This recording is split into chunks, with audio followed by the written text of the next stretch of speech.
Kemarin persyaratannya itu paspor lama, paspor baru, ini atau rutenya ke imigrasi. Aku akan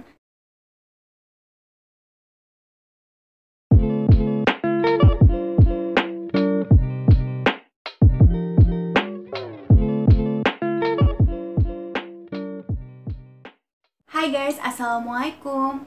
Nah, di video kali ini aku akan sedikit cerita tentang pengalaman aku melakukan extend visa sendiri kemarin di imigrasi. Nah, sebelumnya aku mau cerita sedikit nih tentang kasus aku, kenapa aku melakukan extend visa. Karena ini setiap kasus beda-beda ya. Nah, gini ceritanya, aku tuh bulan 1 kemarin kan perpanjang kontrak. Tapi bulan 8 paspor aku udah habis. Terus jadi imigrasi ngasih aku visa sampai bulan 7 dong. Nah, karena paspor aku habis, aku melakukan perpanjangan paspor juga nih. Dan aku udah melakukannya bulan 2 kemarin.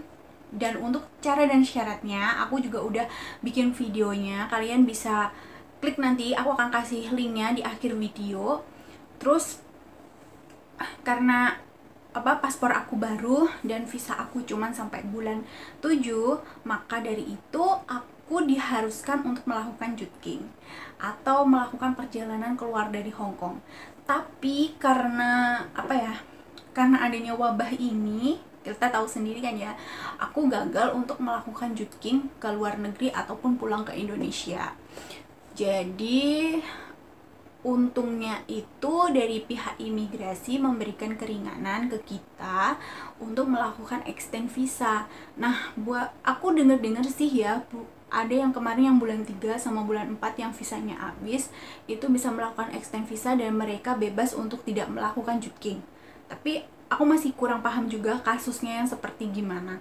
Cuman kalau untuk aku sendiri kemarin itu bisa dapat visa sampai akhir kontrak atau sampai finish kontrak, tapi tetap juga melakukan jutking, tapi cuman waktunya diperpanjang. Jadi seharusnya aku sebelum bulan 7 harus melakukan jutking. Nah, karena aku melakukan extend visa diperpanjang sampai bulan 1. Jadi sebelum bulan 1 aku harus melakukan jutking juga.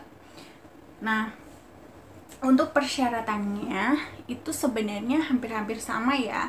Kalau untuk kasus aku kemarin, persyaratannya itu paspor lama, paspor baru, ID card, terus fotokopi kontrak baru ya, terus surat rekomendasi dari majikan.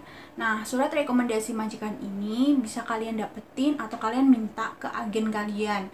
Nah, nanti suratnya harus diisi oleh majikan itu sendiri dan harus ditandatangani. Tanda tangannya harus asli dan harus sama seperti di kontrak. Kalau enggak, jangan tanya nanti ya, kalau di sana nanti jadi masalah gitu. Terus kalian juga diwajibkan untuk mengisi formulir extend visa. Nah, untuk formulir extend visa ini kadang-kadang agen itu udah menyediakan, tapi ada sebagian juga yang nggak dikasih sama agen. Nah, untuk kalian yang nggak mendapatkan formulir itu dari agen, kalian bisa dapetin formulir extend visa itu di lantai 2. Nah, di sana nanti ada loket untuk pengambilan formulir-formulir. Nanti kalian bilang aja minta formulir untuk melakukan extend visa. Untuk kalian yang belum tahu jalan untuk menuju ke ini atau rutenya ke imigrasi, aku akan kasih sedikit cuplikan kemarin aku melakukan perjalanan ke sana.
sampai di lokasi tersebut, itu tuh sebenarnya belok kiri terus naik ke atas, tapi aku nggak bisa ngambil gambarnya karena di sana dilarang untuk melakukan pengambilan gambar. Terus oh ya, buat kalian yang mau mengurus extend visa, aku saranin berangkatnya pagi-pagi, atau mungkin karena ada juga yang antrinya dari malam jam 11 malam. Jadi gini guys, kenapa kita harus datangnya pagi-pagi? Itu fungsinya untuk mengambil nomor antrian. Karena kalau kalian datangnya kesiangan, nanti kalian sudah nggak bisa dapat nomor antrian dan kalian disuruh booking secara lewat pos atau melakukan Dropbox. Atau gimana ya, aku masih kurang begitu paham karena kemarin tuh ada juga teman yang berangkatnya dia kesiangan dan nggak bisa dapetin nomor antrian, terus akhirnya dia disuruh untuk melakukan Dropbox, dan Dropbox itu sendiri informasinya akan diinfokan 2 minggu setelah pengiriman. Tapi aku kurang tahu juga sih ya kalau masalah ini, jadi aku akan ceritain aja yang aku alamin ya. Jadi gini, nanti kalian kalau sudah sampai di depan pintu tadi imigrasi tadi ya, itu kan sampai sana kalian itu pasti sudah akan ditanyain sama petugas, kalian kesini mau kemana, terus mau ngurus apa, kayak gitu. Nah nanti kalau kalian udah ngomong, terus nanti kalian akan dikasih kartu seperti ini. Nah di kartu ini itu kan tertulis ada kodenya D20 atau berapa gitu. Nah itu kodenya itu beda-beda guys, setiap kasus itu beda-beda, ada yang D, ada yang F, ada V, ada Y, kayak gitu. Itu aku kurang tahu. Terus nanti di situ akan ada juga jamnya guys, jadi kalau kalian itu artinya jam segitu kalian baru boleh mengantri ke atas. Jadi tapi kalau di sini ya aku kasih saran kan, itu kan jam aku 9.30, itu kalau bisa kalian jam 9 kalian udah naik, tapi jangan ngantri dulu, tapi kalian lengkapi dulu formulir-formulir kalian. Kalau ada yang masih kurang jelas, kalian bisa langsung tanya-tanyain ke petugas-petugasnya, ini formulirnya udah lengkap apa belum, jadi kalian nggak bolak-balik lagi gitu. Terus nanti kalau sudah jamnya tepat itu kalian langsung ngantri. Nah di situ aku ada tulisannya ke counter 1, jadi aku juga harus ngantri ke counter 1, tapi biasanya boleh antara counter 1 atau counter 2. Nah nanti kalau udah sampai di counter 1, nanti kalian akan dimintai atau disuruh meninggalkan nomor telepon kalian, dan nanti kalian akan dihubungi lewat telepon. Itu hari itu ya, bukan di telepon beberapa hari gitu. Jadi hari itu juga kalian harus nunggu dan nanti akan dihubungi lewat telepon. Nah nanti kan setelah kalian nanti dihubungi lewat telepon itu, aku kemarin pengalamannya sekitar 1 jam baru ditelepon. Terus aku disuruh ke loket berapa ya kemarin, ke loket 6. Terus aku di situ kayak dicek gitu berkas-berkasnya, kebenarannya, keasliannya, terus sama ditanya tujuannya itu apa, kayak gitu.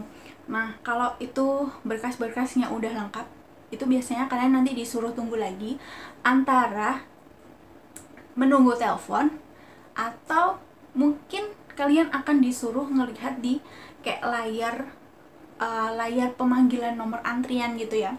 Jadi kan biasanya kalau kita antri gitu kan di layar gitu kan disebutkan ya nomor sekian ke counter berapa, kayak gitu ya. Nah seperti inilah ya, nanti kalian cocokin aja nomor kalian. Nah kalau nomor kalian itu muncul di layar itu artinya visa kalian itu sudah disetujui dan sudah jadi, dan kalian tinggal ambil dan tinggal bayar. Nah bayarnya itu sekitar 230 dolar Hongkong ya teman-teman. Tapi sebenarnya sih buat kalian yang enggak punya waktu, kalian bisa minta tolong ke agen untuk melakukan perpanjangan visa, tapi bayarnya itu paling sedikit itu 600 dolar lah kalau nggak salah ya. Ada juga yang kemarin katanya ditarik sampai 1.000 dolar juga. Kan sayang kan ya, mending kita ngurus sendiri, jadi lebih tahu gimana caranya, terus juga lebih murah. Ya udah, mungkin segitu aja dulu informasi dari aku. Semoga kayak info ini tuh bermanfaat buat teman-teman yang mau melakukan extend visa. Ya udah, terima kasih udah nonton video ini. See you next video.